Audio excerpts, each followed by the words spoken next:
Hi friends, welcome back to my channel. ఈరోజు topic వచ్చేసి జనవరి 16 current affairs video అన్నమాట. So ఎవరైనా మన ఛానల్ని కొత్తగా చూస్తున్నట్లయితే ప్లీజ్ సబ్స్క్రైబ్ చేసుకొని చూసుకోండి. రెగ్యులర్గా మీకు వీడియోస్ అనేది నేను పోస్ట్ చేస్తాను కరెంట్ అఫైర్కి సంబంధించి. సో ప్లీజ్ లైక్ మాత్రం చేయండి, అసలు మర్చిపోకండి. సో ఇంకా టాపిక్లోకి వెళ్ళిపోతే ఈరోజు ఫస్ట్ కరెంట్ అఫైర్ వచ్చేసి కాంగ్రెస్ పార్టీ తన నూతన కేంద్ర కార్యాలయాన్ని ప్రారంభించిందన్నమాట. కాంగ్రెస్ పార్టీ యొక్క నూతన కేంద్ర కార్యాలయం ఎక్కడ ఉందంటే న్యూఢిల్లీలో ఏర్పాటు చేశారు. సో దాని యొక్క నేమ్ ఏంటంటే ఇందిరాగాంధీ భవన్గా దాన్ని పిలుస్తారనమాట. కాంగ్రెస్ పార్టీ యొక్క కేంద్ర కార్యాలయం హెడ్ క్వార్టర్ ఎక్కడ ఉందంటే న్యూఢిల్లీ, పేరు వచ్చేసి ఇందిరాగాంధీ భవన్ అని పిలుస్తారు. సో ఎప్పుడే ఓపెన్ చేశారంటే 15th జాన్న సోనియా గాంధీ అండ్ మల్లికార్జున్ ఖర్గే ఇద్దరు నాయకులు ప్రారంభించడం జరిగింది. ఎవరు? సోనియా గాంధీ, మల్లికార్జున్ ఖర్గే ఈ యొక్క కేంద్ర కార్యాలయాన్ని ఓపెన్ చేశారనమాట 15th జాన్న, గుర్తుంచుకోండి. నెక్స్ట్ వచ్చేసి science and technology current affair. ISRO successfully docks SpaDeX satellite in space. ISRO last year December 13 చేపట్టింది కదా స్పేడెక్స్ మిషన్. సో అది సక్సెస్ఫుల్లీ డాకింగ్ అనే ప్రక్రియ అనేది కంప్లీట్ అయిందన్నమాట. ఇస్రో సక్సెస్ఫుల్లీ డాకింగ్ ప్రక్రియ అనేది సక్సెస్ఫుల్గా పూర్తయింది. సో ఈ ప్రయోగం చేపట్టిన దేశాలలో మన భారతదేశం ఎన్నో స్థానంలో ఉందంటే 4th ప్లేస్లో ఉందన్నమాట. ఈ ప్రయోగం చేపట్టిన దేశాల్లో, విజయవంతమైన దేశాల్లో మన భారతదేశం 4th ప్లేస్లో ఉంది. సో మిగతా 3 దేశాలు ఏంటంటే అమెరికా, రష్యా, చైనా ఈ ప్రయోగం చేపట్టి నా జాబితాలో ఉన్నాయన్నమాట. సో మన భారత్ యొక్క స్థానం ఏంటంటే 4th ప్లేస్ అని గుర్తుంచుకోండి. ఈ ప్రయోగం నేమ్ వచ్చేసి స్పేస్ డాకింగ్, అంటే డాకింగ్ ప్రక్రియ చేపట్టిన దేశాలలో మన భారతదేశం 4th ప్లేస్లో ఉంది. సో ఇది లాస్ట్ ఇయర్ December 30, 2024లో ఈ ప్రయోగాలను చేపట్టారు కదా. సో PSLV C60 రాకెట్ని ఇందులో యూజ్ చేశారనమాట. 2 ఉపగ్రహాలు అంటే 2 శాటిలైట్లను కూడా వీళ్ళు పంపించారు. SDX-01, SDX-02 chaser and target అని 2 ఉపగ్రహాలను ఈ PSLV C60 రాకెట్లో పంపించడం జరిగింది. మీకు లాస్ట్ చూస్తూ ఉంటే ప్రతి దాంట్లో PSLV C60 రాకెట్ అని కనిపిస్తుంది. రోదసిలో మొలకెత్తిన బొబ్బెర గింజల యొక్క మొలకలు అని చెప్పాను కదా. సో దీనికి లింక్ ఉందన్నమాట. సో ఇప్పుడు ఇస్రో న్యూ చైర్మన్ అనేది మారడం జరిగింది కదా. ఎవరు ప్రజెంట్ న్యూ చైర్మన్? వి నారాయణన్. ఈయన January 14th బాధ్యతలు తీసుకోవడం జరిగింది ఇస్రో చైర్మన్గా అన్నమాట. సో ఈ స్పేడెక్స్ ప్రయోగానికి మొత్తంగా ఎంత ఖర్చు చేశారంటే 370 కోట్లు ఈ ప్రయోగానికి చేపట్టారన్నమాట. గుర్తుంచుకోండి, ప్రాజెక్ట్ వ్యయం ఎంత? 370 కోట్లు. ఇక్కడ మెయిన్గా గుర్తుంచుకోవాల్సింది ఏంటంటే స్పేస్ డాకింగ్ చేసిన దేశాల్లో మన దేశం ఎన్నో ప్లేస్లో ఉందంటే 4th ప్లేస్లో ఉందన్నమాట, గుర్తుంచుకోండి. నెక్స్ట్ వచ్చేసి భారత్ 2026 కల్లా 4వ అతిపెద్ద ఆర్థిక వ్యవస్థగా అవతరిస్తుందని ఏ సంస్థ అంచనా వేసిందంటే PHDCCI అంచనా వేయడం జరిగిందన్నమాట. 4వ పెద్ద ఆర్థిక వ్యవస్థగా అవతరిస్తుందని ఈ సంస్థ అంచనా వేయడం జరిగింది. PHD chamber of commerce and industry. PHDCCI అంటే PHD chamber of commerce and industry అనే సంస్థ 4వ పెద్ద ఆర్థిక వ్యవస్థగా ఉంటుంది మన భారత్ 2026 సంవత్సరాల కల్లా అని అంచనా వేసిందనమాట. సో 4వ ప్లేస్లో ఇప్పుడు ఏది ఉందంటే జపాన్ దేశాన్ని అధిగమించి మన భారత్ ఆ ప్లేస్కి వస్తుందని అంచనా వేయడం జరిగింది. అండ్ అదేవిధంగా ఈ ఇయర్కి కూడా వృద్ధి రేట్ ఎంత ఉంటుంది, GDP గ్రోత్ రేట్ ఎంత ఉంటుందో కూడా అంచనా వేయడం జరిగింది. 6.8%గా ఉంటుందని అంచనా వేయడం జరిగింది. లాస్ట్ ఇయర్ వచ్చేసి మనకు 23-24లో ఎంత ఉంది వృద్ధి రేటు? 6.8%గానే ఉందన్నమాట. సో ఇప్పుడు కూడా అంతే వృద్ధి రేటు ఉంటుందని అంచనా వేయడం జరిగిందనమాట. ఇవి జస్ట్ అంచనాలు మాత్రమే, చేంజ్ అవుతూ ఉంటాయి ఎకానమీ పాయింట్ ఆఫ్ వ్యూలో వచ్చేటి.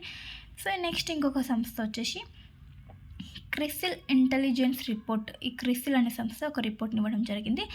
ఈ సంస్థ కూడా మన యొక్క భారతదేశం యొక్క ఈ సంవత్సరానికి, ఈ ఆర్థిక సంవత్సరానికి GDP వృద్ధి రేటు ఎంత ఉంటుందంటే 6.7%గా ఉంటుందని అంచనా వేయడం జరిగింది. కొన్ని సంస్థలు అంచనా వేయడం అనేది జరుగుతుందన్నమాట. ఈ సంవత్సరానికి వృద్ధి రేటు ఎంత ఉంటుంది అని అంచనా వేయడం మాత్రమే జరిగిందన్నమాట.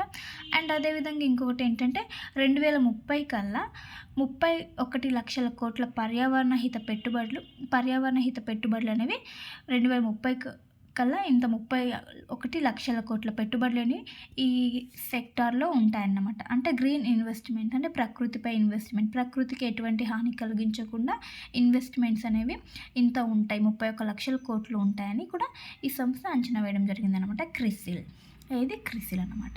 నెక్స్ట్ వచ్చేసి గ్రీస్ అధ్యక్షుడిగా ఎవరు నియామకం అయ్యారు? ఎవరిని నియమించారంటే గ్రీస్ అధ్యక్షుడు ఎవరు? నూతన అధ్యక్షుడు ఎవరంటే కాన్స్టాంటిన్ టాసౌలాస్. గ్రీస్ యొక్క అధ్యక్షుడు ఎవరు? కాన్స్టాంటిన్ టాసౌలస్ నూతన అధ్యక్షుడు అన్నమాట. అండ్ ఇక్కడ ప్రధానిగా ఎవరు ఉన్నారంటే ఈ దేశానికి కిరియాకోస్ మిట్సోటాకిస్ ప్రధాని అన్నమాట. అధ్యక్షుడు ప్రధాని ఒక్క దగ్గర ఇచ్చాను చూసుకోండి. నెక్స్ట్ వచ్చేసి ఇంకో కరెంట్ అఫైర్, దక్షిణ కొరియా అధ్యక్షుడు అరెస్ట్. అతని పేరు ఏంటంటే యూన్ సుక్ యోల్. ఇతను దక్షిణ కొరియా యొక్క అధ్యక్షుడు. ఇతను అరెస్ట్ చేయడం జరిగింది.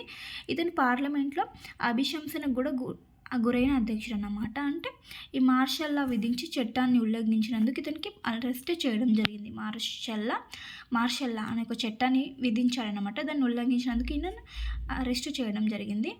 యూన్ సుక్ యోల్ ప్రతిపక్షం మొత్తం ఇతనికి వ్యతిరేకంగా ఉందన్నమాట. ఏకగ్రీవంగా ఆమోదించిందన్నమాట వ్యతిరేకంగా. సో ఇతన్ని అభిశంసనకు గురైన అధ్యక్షుడు అనమాట. అండ్ అదేవిధంగా ఆ దేశ చరిత్రలో మొట్టమొదటిసారి అరెస్ట్ అయిన అధ్యక్షుడు కూడా ఈయన యూన్ సుక్ యోల్ అన్నమాట, దక్షిణ కొరియా అధ్యక్షుడు.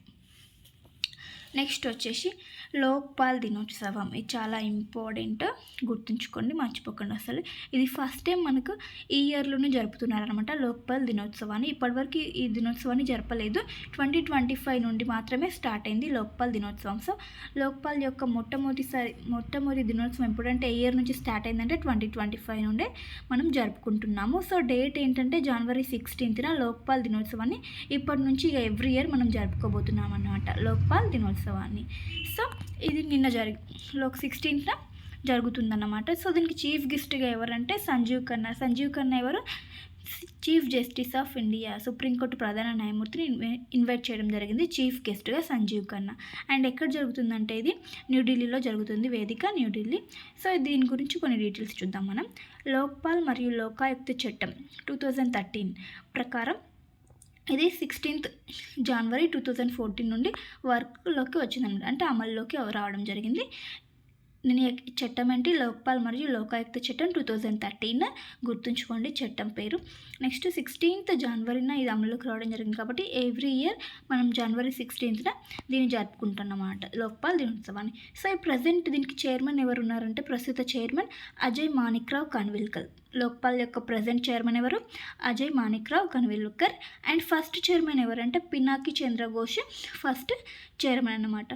సో ఈ లోక్పాల్లో ఎంతమంది సభ్యులు ఉంటారంటే ఒక చైర్మన్ ప్లస్ 8 members సభ్యులుగా ఉంటారన్నమాట. చైర్మన్ ప్లస్ 8 members సభ్యులుగా ఉంటారు. వీరి యొక్క పదవీ కాలం ఎంతవరకు ఉంటుందంటే 5 సంవత్సరాల వరకు లేదా 70 సంవత్సరాల వయసు వచ్చేంత వరకు పదవీ కాలంలో ఉంటారన్నమాట లోక్పాల్ యొక్క చైర్మన్. సో వీరి యొక్క విధి అంటే వీళ్ళు ఏం చేస్తారు లోక్పాల్ అంటే అవినీతికి వ్యతిరేకంగా వీళ్ళకి వచ్చిన ఫిర్యాదు కంప్లైంట్స్ ఉంటాయి కదా, దానిపైన ఎంక్వైరీ అనేది వీళ్ళు చేస్తారు. అవినీతికి వ్యతిరేకంగా ఇది పనిచేస్తుంది అన్నమాట లోక్పాల్. సో గుర్తుంచుకోండి లోక్పాల్ దినోత్సవం January 16th నుండి మనం ఎవ్రీ ఇయర్ జరుపుకోబోతున్నాం. ఎవ్రీ ఇయర్ అంటే 2025 నుండి మనం ఎవ్రీ ఇయర్ జరుపుకోబోతున్నాం అని గుర్తుంచుకోండి. దీనికి చీఫ్ గెస్ట్ ఎవరు? Chief justice of India Sanjiv ఖన్నాని పిలవడం జరిగింది చీఫ్ గెస్ట్గా సంజీవ్ ఖన్నా. సో సంజీవ్ ఖన్నా ఇటీవల రీసెంట్గా సుప్రీంకోర్టుకి ప్రధాన న్యాయమూర్తిగా బాధ్యతలు స్వీకరించారు కదా. సో ఆయన ఎన్నవ ప్రధాన న్యాయమూర్తి అన్నమాట అని కమెంట్ చేయండి ప్లీజ్ సంజీవ్ ఖన్నా. అండ్ ఇంతకుముందు ఎవరు ప్రధాన న్యాయమూర్తిగా బాధ్యతలు నిర్వహించారో అతని పేరు కూడా మీరు ప్లీజ్ కమెంట్ చేయండి. ఆల్రెడీ నేను ఇది డిస్కస్ చేశాను, సో ప్లీజ్ కమెంట్ చేయండి. సో ఇవేంటి ఫ్రెండ్స్ ఈరోజు ఇంపార్టెంట్ కరెంట్ అఫైర్స్. వీడియో నచ్చితే ప్లీజ్ లైక్ చేయండి, షేర్ చేయండి, అలాగే సబ్స్క్రైబ్ కూడా చేసుకోండి. Thank you for watching. Bye bye.